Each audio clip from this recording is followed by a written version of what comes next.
So I don't think we need the mic with a smaller group as we have right now. We may revert to the mic if we don't get enough quality and stuff as far as sound for the video and stuff like that, but I don't think we really need it. I know obviously I don't. So maybe Gwen will. So we're going to be talking about the genealogy. So we're going to let Gwen go through her spiel, and she's done a lot of work. She's made a lot of inroads recently. We are going to have a lot of questions and answers, more so towards the end. You know, she's had lots of helpers here. Gwen, who are your big helpers? April, Cowan, my niece, Nancy's daughter, Nancy Sands Smith. Okay. We're related to Sonny and Dudley. Okay. And then I'll tell you about the rest later. So, and if you notice, the one thing that we did do here is we tried to put who we're descended from, because we want everybody to start to get to know each other. One of the things that I feel, for me personally, when we come to the family reunion, we know our immediate cousins and stuff, but we don't know these other people that are sitting there.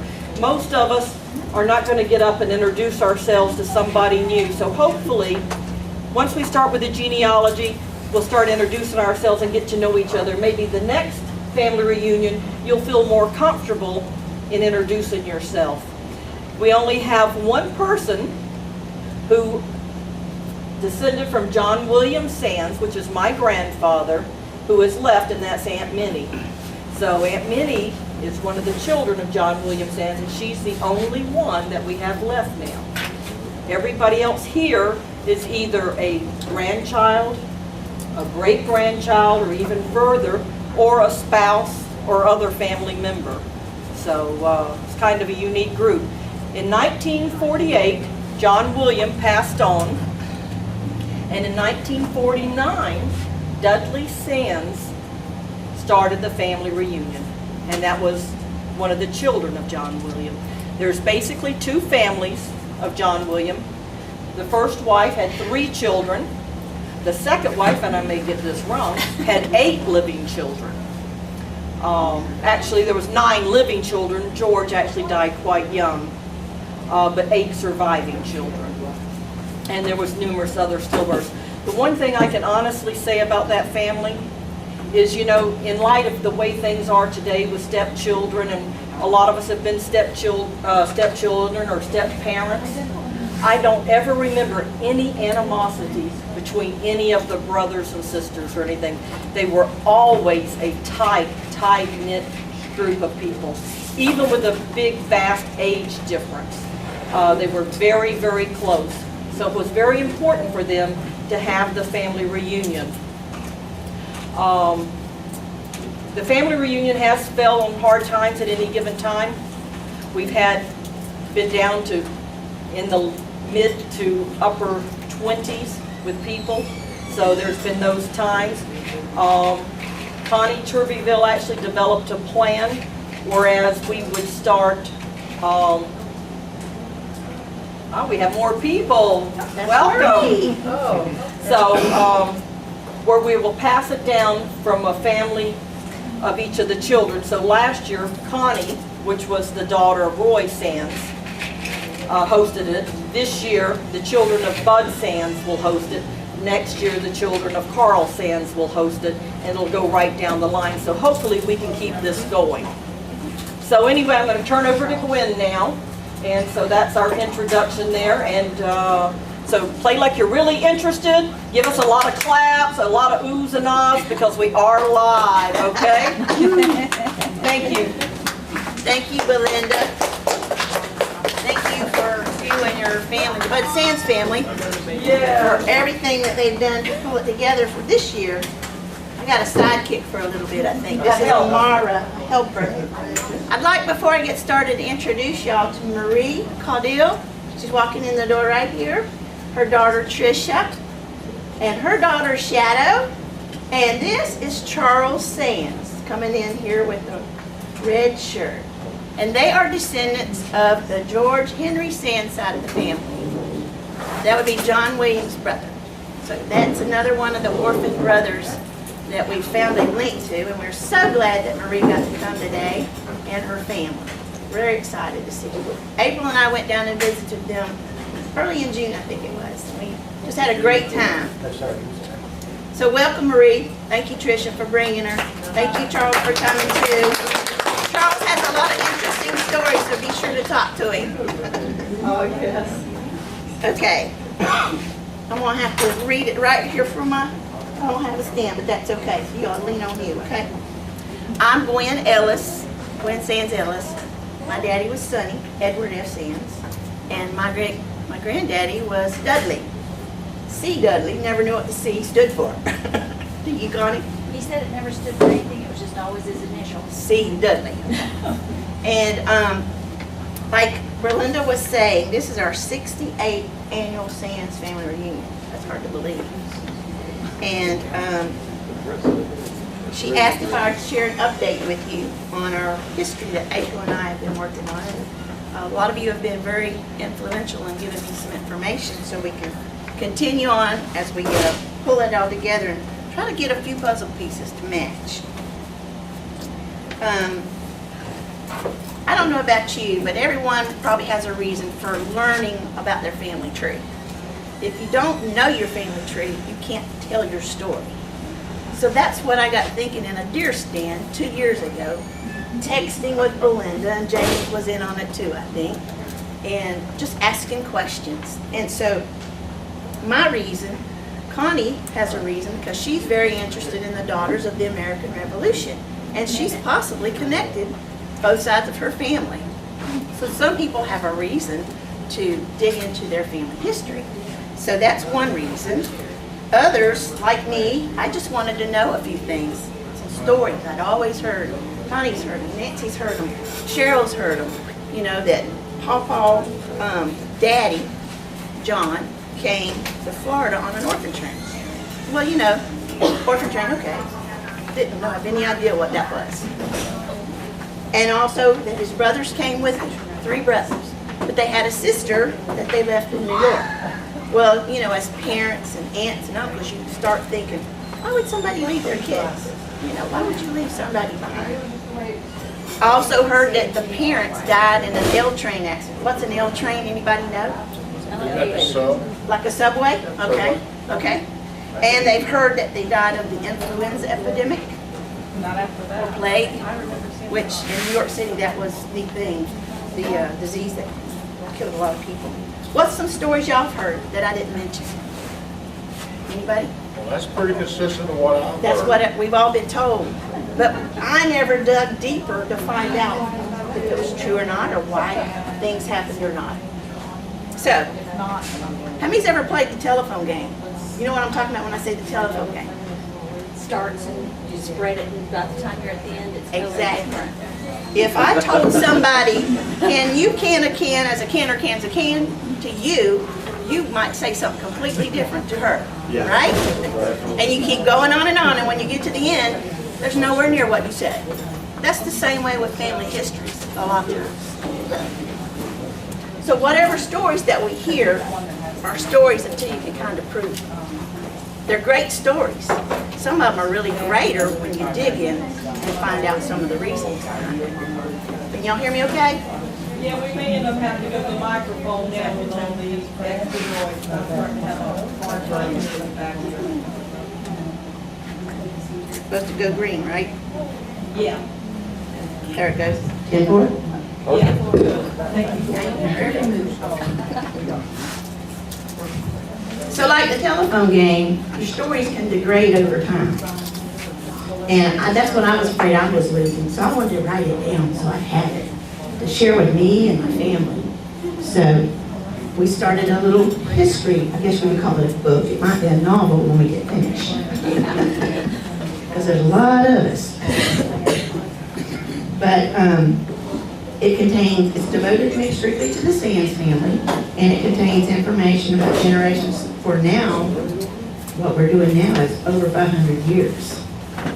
And we're very plentiful. As Belinda was sharing, that was just one family that she was talking about. So up here on our table today, we have some books that you can look at.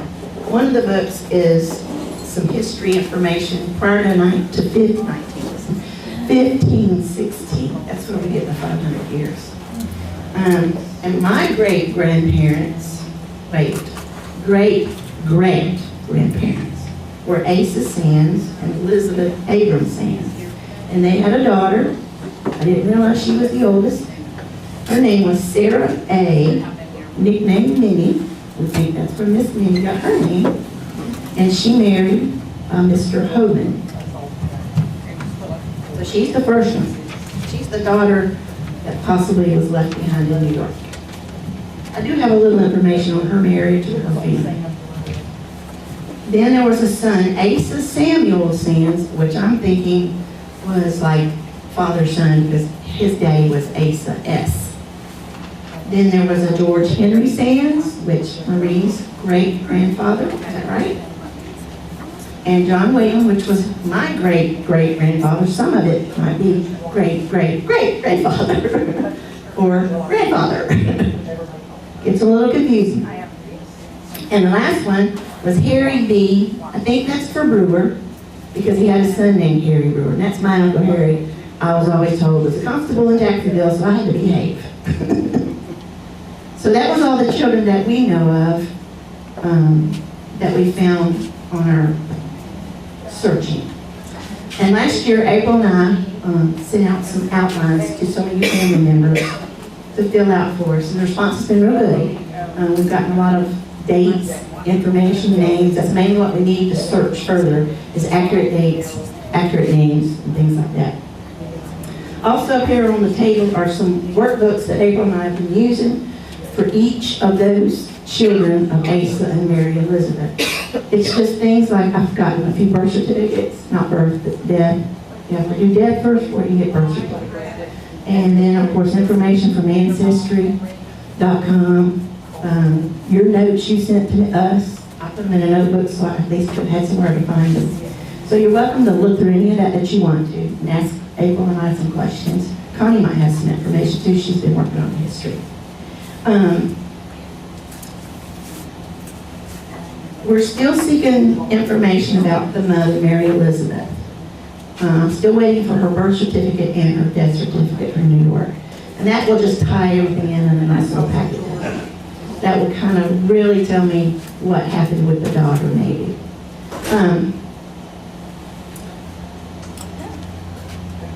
On Asa's S, the father of the 4 boys, orphan boys we'll call them, on his death certificate it says he died at 46, and I'm not a nurse, I'm not a doctor, I don't know if I can pronounce this right, but this is pulmonalis, which is tuberculosis. That's what he died from, and that's a leading killer in New York City during that time. The 4 boys, Asa Samuel, George Henry, John William, and Harry, were put in an orphanage. Don't know what orphanage. In New York's all we know. And according to records, I've got a letter here from the Children's Aid Society, which back in that day, you didn't really have orphanages, foster homes, things like that. You had 2 societies in that area that placed children in homes or in places that needed laborers. This is a letter from one of those societies stating that John was 10 years old when he came to the orphanage. And it states a little bit more information, so you might want to read this, where he went, where he stayed for a while. And then after he did poorly in school, like most boys do, I guess, and most girls, he left with his younger brother, which I'm guessing is Harry or George, and went to grow watermelons. So that's a typical saying thing, is to grow watermelons, work for the railroad. So if you'd like to read this, this is kind of our proof that they were in an orphanage. I can get more information about the other brothers, but I can't because I'm not directly related. So if anybody related to the other 3 wants to get that information, I'll help you get that. If you'll just fill out a form and it's how you're related, like I was his great-great-granddaughter's all I had to put on there. But I don't want to lie to them either. So you can definitely read that.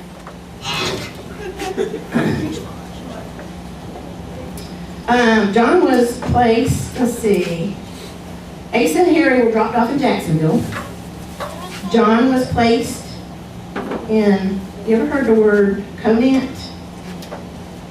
It's a little town which is now Lady Lake, which is near Bellevue, up the road.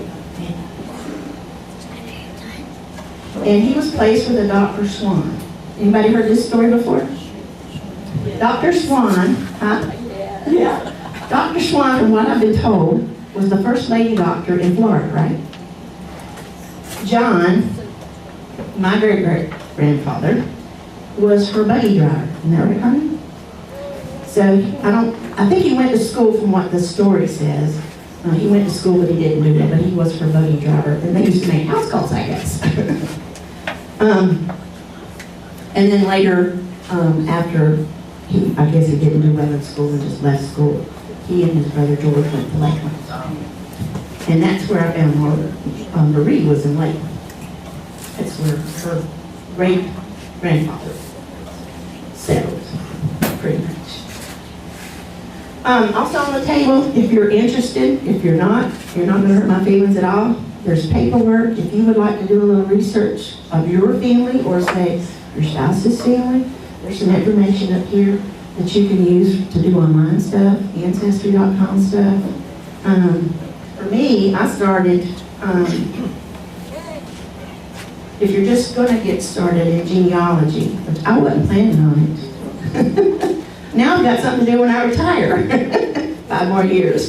Addictive, exactly, it's addictive. I guess it's a good addiction. But your genealogy, of course, begins with you. And when you climb trees as a kid, unless you have, what is it, rats power? What's the cartoon we watched last night? The cats. Oh, crap. Crats power, where they turn themselves into something else. And unless you have superpower, you start on the ground and you work your way up the trunk of a tree. That's where you start. Because if you try to start at the top, it's awful. You'll fall out of the tree. So you start with yourself, and what that means is with me, I started on the ground with me. I climbed up the trunk using my parents, Sonny, Edward F. Franklin Sands, and Melba Gill Sands. Then my grandparents, Dudley and Lois Sands. And then I ventured out onto branches of past generations. His dad, which was John, and his dad, which was Asa, and his dad, and I'm getting closer. Actually, we have a cousin, I guess he's my cousin. I've got to use my chart. There's a chart up here, Connie, for you to figure out who's once removed, not removed, here, there, or younger. Very helpful. But anyway, this cousin's name is Chris. He's alive in New York City. He has a whole branch of another part of the Sands family. So I've got a lot of the way back information from him. So he's responsible for that. Nancy, April, Connie, maybe Flossie girl is. We're going to try to go to New York one day. Just a cemetery hop. So he's been very helpful in the early history if you're interested. The higher you go in the tree, Bo, the less the stable branches get. So you kind of wonder sometimes, am I got the right person? Okay.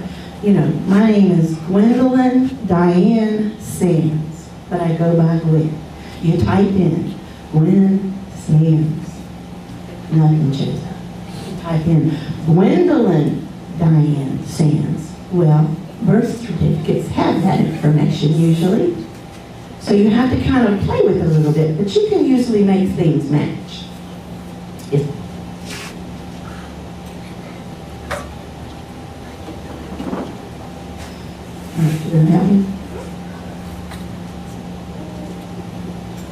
Okay, so we were on the part about the branches being unstable.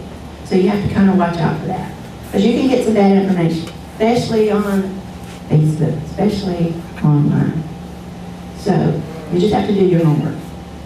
What you need to do is start at home. Family Bibles have a lot of good information. Birth certificates, if you have them. I have mine, and I did have my dad's. I have it.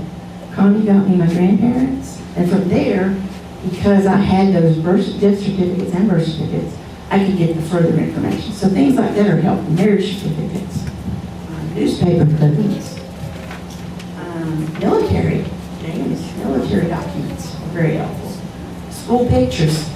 I found a school picture the other day. I don't know if y'all know Dana Avalon. It's Uncle Clyde's side of the family. I found her husband at the University of Florida in their annual. Looks just like him now. So, school pictures, birth certificates for your family, your children, death certificates, I already said, marriage certificates. If you have a journal, some people journal. I wish I liked to journal, but I hate it. I tried to teach girls at church to journal what they did, with their Christian life. But me, I could never do it. So I felt like I had to do it before I wanted them to do it, expected them to do it. So you can find journals, diaries. Believe this or not, my husband kept a diary. I'm not in it. But he kept a diary. And we still have it. And just like we were talking about the stories that we hear, all of us hear a little bit different. You have those that you can start with. And then, of course, like I said, when you get to that area where you can start reaching out to the other generations, like we did with Miss Marie, we found her, believe it or not, on Ancestry.com. A lady put something about her cousin and a cousin to Marie. And so I did a little digging and we found Marie down in Lakeland, Florida. And then we found some more family in Jacksonville, and Aunt Minnie and I were talking about that a minute ago, on Uncle Harry's side and Asa side of the family. We're all over in that area in Jacksonville. And sometimes it's hard to decide who to interview. But like I said, when you get one little clue, one little lead, that's what you just start with, and you just keep going in it. It gets to be a monster sometimes because you have bigger families. And sometimes you might not get much information because there's only one child in the family, or two children. But just keep digging as far as you can. You can actually get information in the courthouse. I got, somebody told me, I don't remember if it was Connie, but somebody told me that the Sumter County, Lake County courthouse, one of them burned a couple of years ago, so they lost all their records. Well, the other day I was trying to find somebody's marriage certificate, and I couldn't get it. But I went online to the county and got it. So I printed it off. So it's just, diligence and keeping at it. You can interview people by phone. Nowadays you've got computers, you've got, just like this right here, you can do an interview like this through a video. Sit down and go talk to one of your elders. That's fun. When you stop to think about, I learned so many stories when Charles was sharing with us about his side of the family that I had never heard. It was very interesting. All I heard was there was somebody in the Hollywood or in the movies, and that's all I heard. Well, someone was Charles, and I think there were a couple others on the other branch of the family who was involved. So he's got some really good stories if you sit and listen.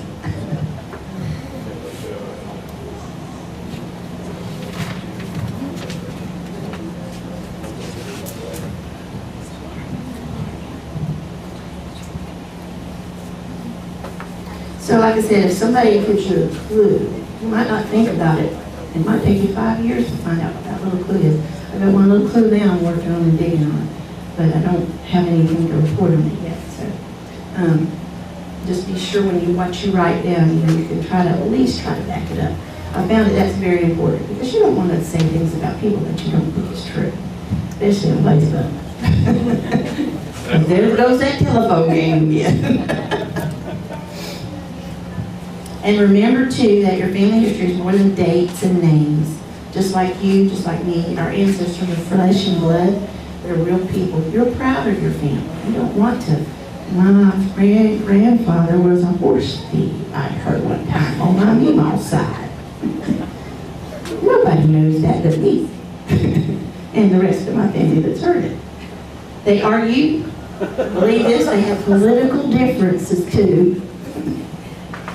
And they have religious differences. They brought rituals.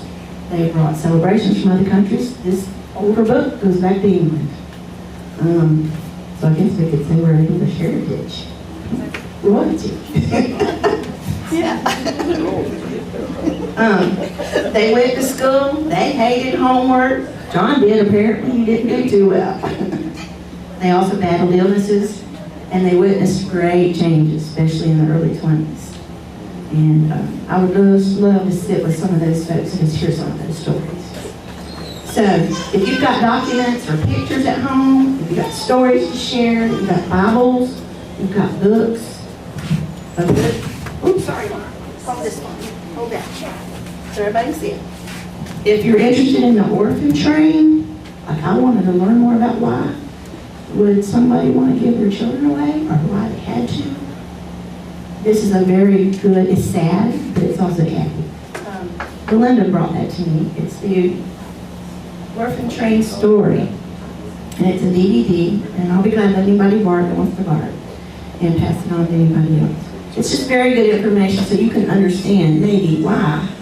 Maybe a mother's husband died at 46. She had a daughter and 4 boys. In the West and in Florida area, they needed children to work in the watermelon fields. They needed children to crop tobacco. And so that's what they would do, was send these to homes that would accept them and raise them. Some liked it, some stayed. Some didn't like it, and some left. But it's a very good DVD if you're interested in that kind of thing. And it's just been really kind of cool to tell everybody that my great granddaddy came to Florida on Orphan Train. Just something about that that's special to me. April's done a lot of the work through Ancestry and probably wouldn't have got really started except if it wasn't for her. So I appreciate all she did for that. Like I said, there's lots of resources up here. Take what you want to get started or to look up. If you find some information to share with me, please do, because that would be wonderful. And I'm hoping one day we can get it in a paper form where we all have it either on a video or a disc or a thumb drive, whatever's in 20 years, the next best thing. So in closing, let me say, and Belinda noted a lot of this, but I'll repeat it all. She told you about how the reunions were started, and I think she told you where they were held.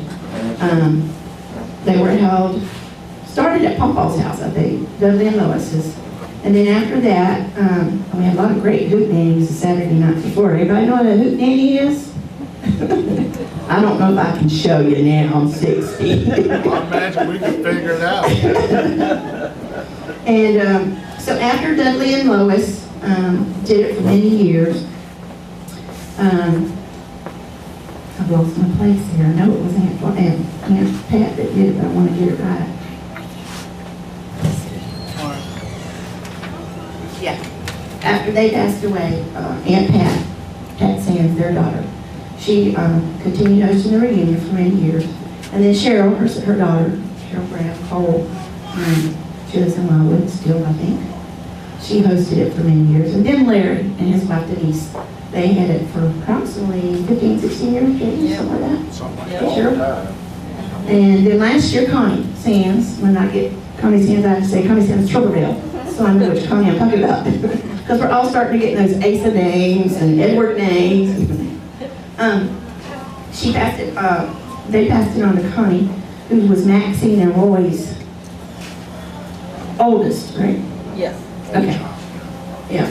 And so Roy was the oldest child of John's family with Bertha. So they decided they would start hosting it with the oldest and then go through each child in succession.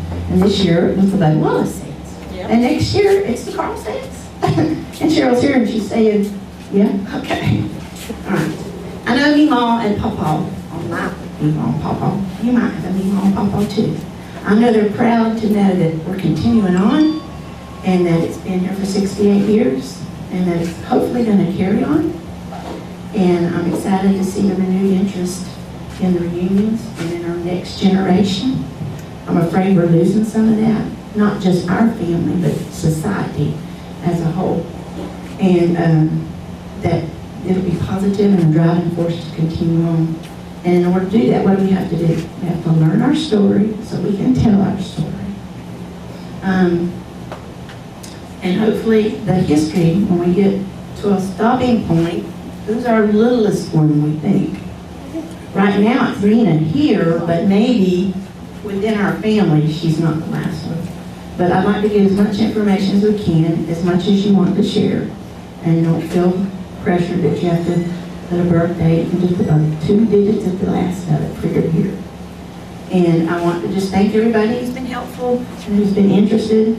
It's been really cool to watch everybody post a note on Facebook and tell me something, or it just picks me up for that day. Or there's a guy in Utah, and his name is Douglas Sands, and his dad was George Harry Sands. See, I'm 60, I'm going to lose all this soon. And his granddad was George, Asa. And he's been very helpful also. And they were hoping to come and couldn't make it. So he was really wanting to see this video. So hi, Doug. Hi, Doug. Hi, Doug. Everybody tell Doug hello. So just enjoy everything we have at the table. We have a few pictures here of some of the 4 orphan boys. Not a bunch, but a few. And then, of course, like I said, a lot of paperwork you can look at. You come up here, me, April, Nancy, Connie, and Flossie, Minnie might even have some answers for your questions. Or if you didn't get the outline and you want to give me some information, we've got the 2 minutes here. We'll just flip your page and put that information in. Any questions? Any comments?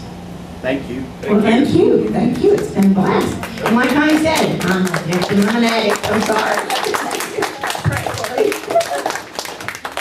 Thank you. I have an interest, and I spoke to my mom about it. You know, you always see this advertisement on Ancestry DNA.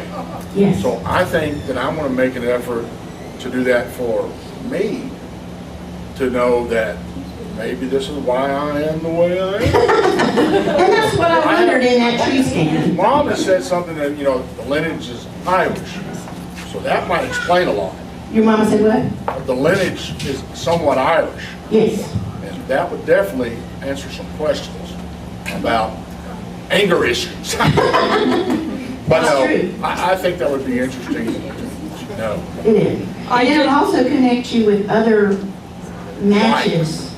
I have a friend that just did that, and she's adopted, and she's If my really mom- trying hard. If my mom will allow, I'm going to start with her. Right. So that's where it starts with Right. her. Right. You know, she's John Sands' area. Right. The only one we have right now. That's what I want to work on.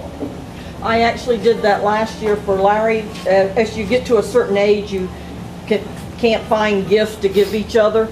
So actually I did that for his group, for him last year. And actually if you really get into DNA, there's certain types of DNA that are only carried through the male genes and the female genes and stuff, so if you really get into it. So it doesn't hurt to actually have both. The Ancestry.com one, which is actually the one that I actually bought for Larry, was not that specific. It was a very generic DNA. Okay. It was very surprising. My aunt, also on the other side of the family, because they're also very big in genealogy, has done it. And it actually came back very surprising, because most of the time, because you've got so much coming in, as Gwen explained very, very well about the branches and stuff coming in, usually you're only going to be around 25% of any one thing, because you've got so much coming in. They actually were like 79% Scandinavian, my aunt was, which was very shocking to us, because we didn't realize we even had Scandinavian blood in us.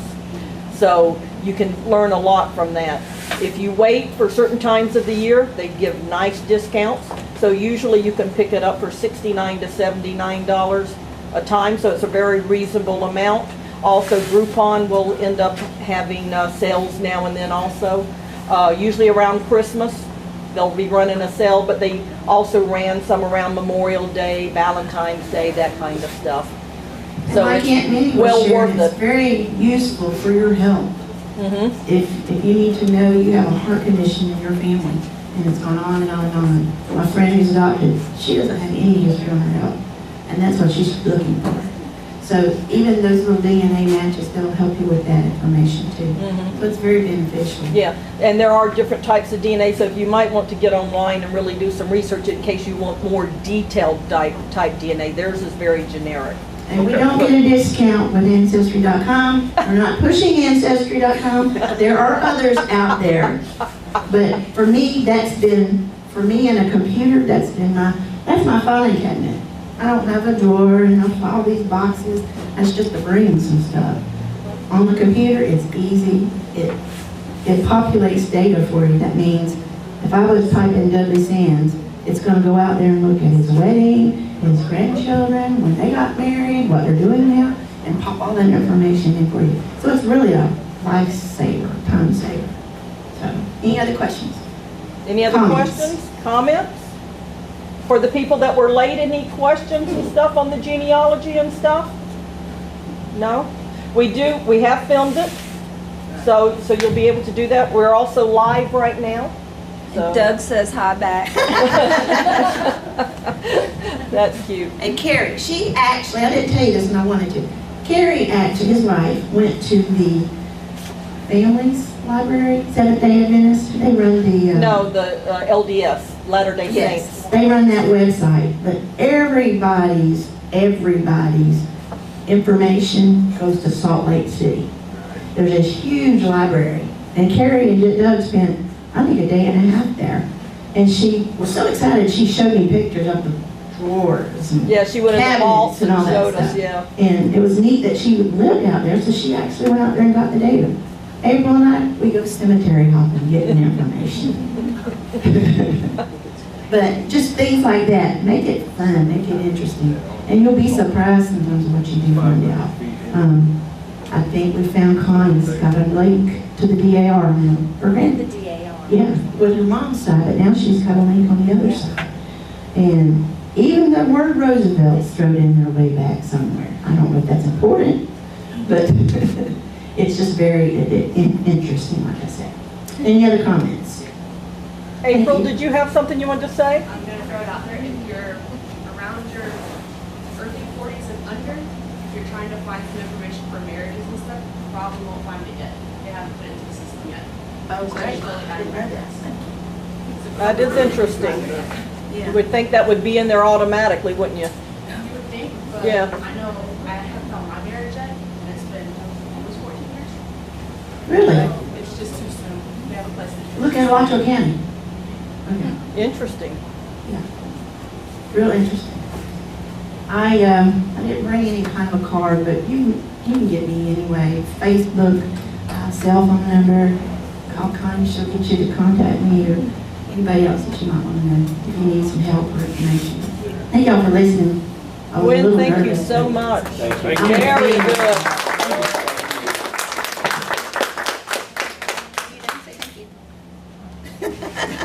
For those people that just came in and stuff, there is ice in the Yeti, there's tea, there's drinks, anything there.